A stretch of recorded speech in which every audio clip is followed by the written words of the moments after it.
Hello, and welcome to Whatever Wednesday with Burkhart Books, the podcast. I'm your host, Dianne Burkhart. I hope you'll subscribe and join me every Wednesday for, well, whatever. Let's get on with our show today. Hello, and welcome to today's podcast. I am Dianne Burkhart, your host. Today is March 2nd, and for many of you of the Catholic faith, today falls on Ash Wednesday.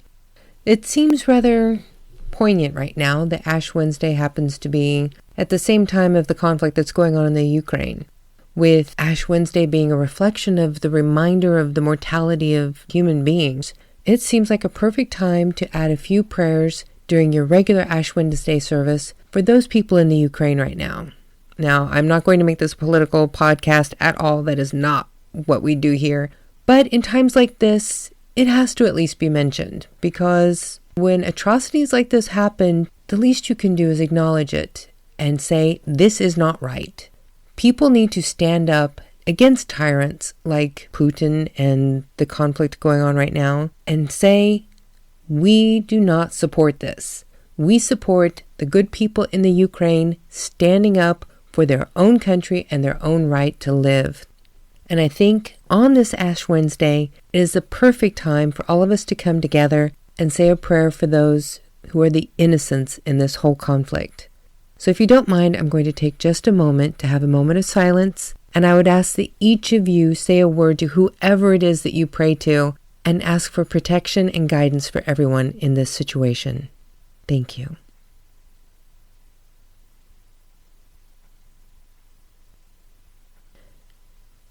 Thank you for saying your prayers. Today we want to go on and talk about, books. Who would have thought somebody who writes books wanting to talk about books, and other than my own, of course. Now, today also happens to be National Read Across America Day. You know we weren't going to have a podcast without me mentioning a national day, right? I mean, come on. So if you have any interest in today's National Day, the Read Across America Day, I would suggest you check out the National Education Association website. It's very easy to find. NEA.org, O-R-G. You can find all kinds of information about what they have going on today. Hopefully this is not too late for this. I'm not sure what time it's actually going to go out in the United States. I have a hard time with those time conversions. But if it's not too late, you should check out the NEA Facebook page. Today, Wednesday, March 2nd at 7 p.m. Eastern and 4 p.m. Pacific, they're going to have a National Read Across America celebration where they talk with 4 different young adult authors. This is going to be a great talk today, and it's in partnership with Simon & Schuster, so you can kind of guess who the books are being published through. You should check it out. These are some great authors, and they're really focusing on diversity this year, so there's going to be something to appeal to just about everyone. Now, today also happens to be the birthday of Dr. Seuss. So if you want to celebrate the National Read Across America Day, you could always pick up a Dr. Seuss book. And who doesn't love a good rhyme? I mean, come on. I remember growing up, I had a whole collection of Dr. Seuss books. Some of my favorites were the ABC book, Green Eggs and Ham, Fox and Socks, and of course, who doesn't love The Cat in the Hat, One Fish, Two Fish, Red Fish, Blue Fish, Horton Hears a Who. I mean, the list just goes on and on of great books by Dr. Seuss. You have a whole slew you can choose from. I'm sure you can find one to enjoy Read Across America Day and Dr. Seuss's birthday. I also have another bit of good news. I'm doing much better at figuring out the IT problems that we've been having with recordings here, and I'm hoping that this weekend I will be able to do a practice recording with somebody else to try and get a remote interview going. Because I really desperately want to get past just being me here, because I'm sure as much as you love listening to my dulcet voice, you would be much more interested in hearing me interview other authors. The indie authors that are writing right now have some amazing talent out there, and I really want to start sharing some of that with you. Because one of the biggest problems that indie authors have is getting notice. It is so hard as an indie author if you don't have a huge budget, and honestly, most of us don't. It's really hard to get recognition. So the more that we can do these kinds of interviews and podcasts and share blogs and things like that and cross-promote each other, the better we're all going to be for it. And honestly, I want to be part of that solution. So I'm hoping that maybe in a few weeks we can have our first author interview. So stay tuned for that. If you talk to anybody now who is an avid reader, more likely than not, they will tell you that their love of reading started when they were young. It can be modeled for us. I remember my parents read a lot.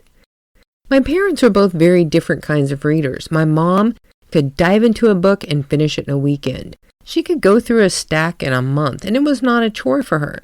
My dad, reading was a little bit more of a struggle for him, but it was still so important. Even now, in his early 80s, he spends most of his time reading. He loves reading books. And my mom, same thing. She's always got her little Kindle e-reader out, and she's reading something all the time, whenever she's not, taking a nap. My mom's other favorite pastime, and she will be happy to admit to that. And it's really kind of amazing the effects that we can have on other people's choices to read just by them seeing us reading, especially when it's children. The more children see their parents reading, the more likely they are going to want to do it themselves. And if a parent actually sits down and reads to their children, their likelihood of being an avid reader increases. And there have been many studies on this. I can happily attribute my love of reading to seeing my parents read and even seeing my grandparents read. Everybody around me showed me how valuable it was, how enjoyable it was. And I definitely thank them from the bottom of my heart because I love reading. And if it wasn't for reading, I never would have gotten into being a writer. I think most of the people who become writers do so because they want to write the books that they want to read. I mean, who wouldn't want to do that? You can create your own stories that you can't find elsewhere. It's wonderful and it's freeing and it's entertaining and, God willing, someday profitable too. So now, how are you going to celebrate Read Across America Day? Are you going to pick up Dr. Seuss? Are you going to check out the National Education Association's young adult authors? Or maybe pick up one of my books, because I would love it if you did that. There are so many options to choose from. I hope you have a wonderful Read Across America Day and find something entrancing to read. But the time has come to go on with Chapter 3 of my book, Into the West, the Orphan Train by Stephen Burkhart. My not-so-secret identity. Into the West, the Orphan Train by Stephen Burkhart. Part 1 of the Into the West saga serial. Chapter 3. Elizabeth awoke to the sound of a bell ringing in the hall. Sister Mary Catherine was walking the hall again, ringing her brass bell as she weaved her way in and out of all of the rooms on the girls' floor. Elizabeth was still clutching her pillow to her, with her back pressed against the wall. She felt fine until she started to get up. The minute she moved, every lash she had received the night before sent painful reminders of her encounter with Sister Mary Clare coursing through her body. Slowly, she sat up and gently swung her legs over the side of the bed. Elizabeth gradually put her weight on her feet. Thankfully, the cold floors again helped to soothe her bruised soles. Slowly, she walked over to where Carrie was getting her clothes out of her cupboard and patiently waited to get hers. As Carrie walked back to her bed to get dressed, Sonia stepped up and pushed Elizabeth out of her way. Her hand landed directly on the worst of the lashes on her back. Elizabeth let out a cry as she grabbed the bedpost to steady herself. "What is wrong with you, you big baby? I barely touched you," said Sonia. Sonia retrieved her clothes from her cupboard and walked away in a huff, mocking Elizabeth as she went. Carrie came over and started to reach for Elizabeth, but Elizabeth moved away from her grasp. "Don't touch me," Elizabeth snapped as she tried to stand up straight again. She exhaled with some effort, then looked at Carrie. The little girl looked hurt and seemed to be struggling not to cry. Elizabeth immediately felt bad for the way she had reacted. "I'm sorry, Carrie. It's just..." Elizabeth paused as another twinge of pain stung her back. She took a deep breath and continued. "I hurt. And if you touch me, it will hurt more." Carrie's expression changed to one of concern as she spoke. Why are you hurting? What's wrong? Elizabeth looked to see where Sonia and Michelle were. They were on the other side of the room getting dressed. Elizabeth retrieved her dress from her cupboard and gently walked to the far side of the room so the other girls couldn't hear as she explained to Carrie what had happened the night before. Carrie shook her head as she listened. I told you you would get in trouble if you went to the boys' side. Girls aren't allowed over there, said Carrie as she started to wring her hands. Sister Mary Claire scares me. I would hate to be punished by her. Carrie looked across the room at Sonia to see if she was paying attention to them. Luckily, she wasn't. Sonia and Michelle were busy brushing their hair and picking out ribbons to tie it up. Carrie leaned closer to Elizabeth and whispered, Don't let Sonia know you are hurt. She will do things to make you hurt more. I've seen her do it to other girls who have been lashed. As the girls were talking, Elizabeth tried to slip her dress on over her head, but when she raised her arms, it made her back hurt. Seeing the trouble she was having, Carrie reached over and took her friend's dress from her and helped her slip it on. When she had it settled in place, she moved behind Elizabeth and fastened the buttons for her. Then she helped her put the apron on and gently tied the strings in a loose bow in the back. There, you're all done, said Carrie. Elizabeth turned to look at her friend and gave her a weak smile as she said, Thank you. Next, the girls put on their shoes. This was not an easy task with the pain in her feet, but Elizabeth found bending over to tie her shoes was easier than trying to lift the dress over her head. With their shoes on, both girls ran their fingers through their hair quickly to smooth it out as best as possible. Come on, said Carrie. We should head downstairs before Michelle and Sonia are ready. A few of the girls were out in the hall and some were heading down the stairs. Many of them looked at Elizabeth, but none spoke to her. Elizabeth said hello to a few, but no one answered. They all just looked from her to Carrie, then turned away.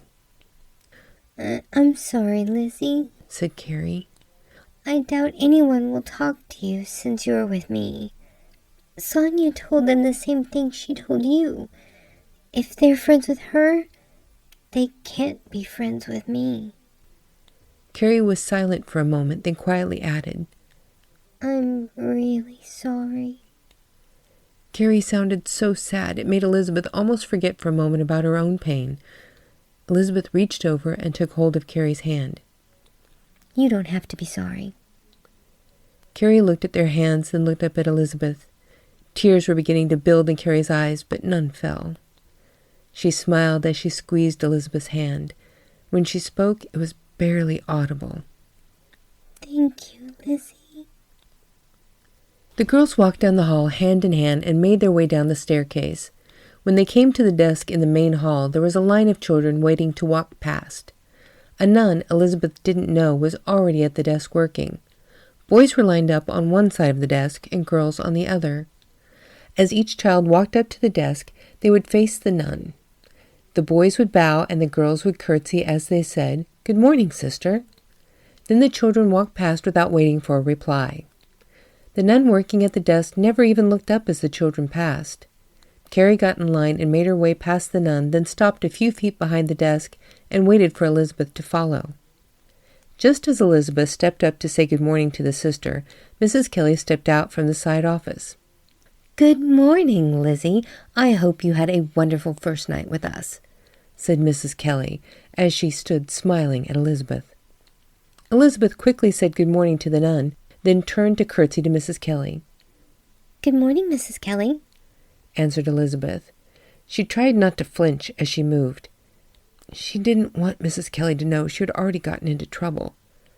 Elizabeth kept her eyes a bit downcast as she added, Yes, ma'am. The night was good. I'm so glad to hear that. After you have breakfast, I will come and find you and Connor. Then we can... Mrs. Kelly didn't get to finish. She was cut off by Connor's voice coming from the boys' staircase. Lizzie! Connor yelled as soon as he saw Elizabeth. He took off running down the stairs and rounded the desk with his arms flung out as he headed straight for Elizabeth. Elizabeth tried to brace herself for the pain that was going to come the minute Connor latched onto her. To try to minimize his ability to grasp onto her, she put her hands out in front of herself to keep him away. As Elizabeth tried to hold him off of her, Connor looked at her with tears welling up in his eyes. He couldn't understand why his sister was pushing him away. Seeing the hurt look on his face, Elizabeth took a deep breath and readied herself as she dropped her arms and let her little brother cling to her. As his tiny arms encircled her and squeezed with all his might, pain flared through Elizabeth as her bruised and battered back protested the pressure on top of the lash marks. Elizabeth tried not to cry out, but the pain was too much to ignore. Mrs. Kelly was not sure what was going on, but decided to take the children into her office. The other children and the nuns in the hall had all fallen silent as they stopped to stare at Elizabeth as she cried and tried to gently pry her little brother off of her. "Elizabeth, Connor, please come in here right now," Mrs. Kelly said. Mrs. Kelly held the door to her office open, and the two awkwardly made their way past her. Connor obviously did not want to let go of his sister, and Elizabeth was desperately trying to gently escape her little brother's grip. Mrs. Kelly knelt down and spoke to Connor as she gently pulled his arms from Elizabeth. "Connor, dear, I need you to go sit in that chair," said Mrs. Kelly as she pointed to a chair by the door. Connor looked at the chair, then back at Elizabeth. He looked like he was ready to dive back onto his sister and not let go. Mrs. Kelly kept hold of his arms as she turned him to look at her. "Connor, I need to talk to Lizzie. She's not going to leave this room without you, okay? Now I need you to sit over there." Mrs. Kelly turned him to face the chair again as she spoke. Connor looked over his shoulder at Elizabeth, but slowly walked to the chair and sat down. Mrs. Kelly took a deep breath and then turned toward Elizabeth. Once free of her brother, Elizabeth had backed up against the far wall, out of everyone's reach. Mrs. Kelly observed the girl's guarded behavior and felt a sinking feeling in the pit of her stomach. "Please come here, Lizzie," said Mrs. Kelly gently as she held out her hand to Elizabeth. Elizabeth looked at the ground as she walked over to the woman. Mrs. Kelly lightly took hold of Elizabeth's arms, carefully watching the girl's reaction. When she didn't flinch, Mrs. Kelly reached up to lift Elizabeth's chin to try to get the little girl to look at her. When Elizabeth finally raised her eyes to look at Mrs. Kelly, the woman gave her a kind smile and said, "Please tell me what happened, Lizzie." Elizabeth startled the woman by taking another step toward her and leaning against her. The sad little girl put her head on Mrs. Kelly's shoulder and cried. And I think this is where we are going to end the reading for today, and I hope you will join me next week when we continue with Chapter 3 of Into the West, the Orphan Train by Stephen Burkhart, my alter ego. I hope you all have a wonderful, wonderful Wednesday and a great weekend. See you next time.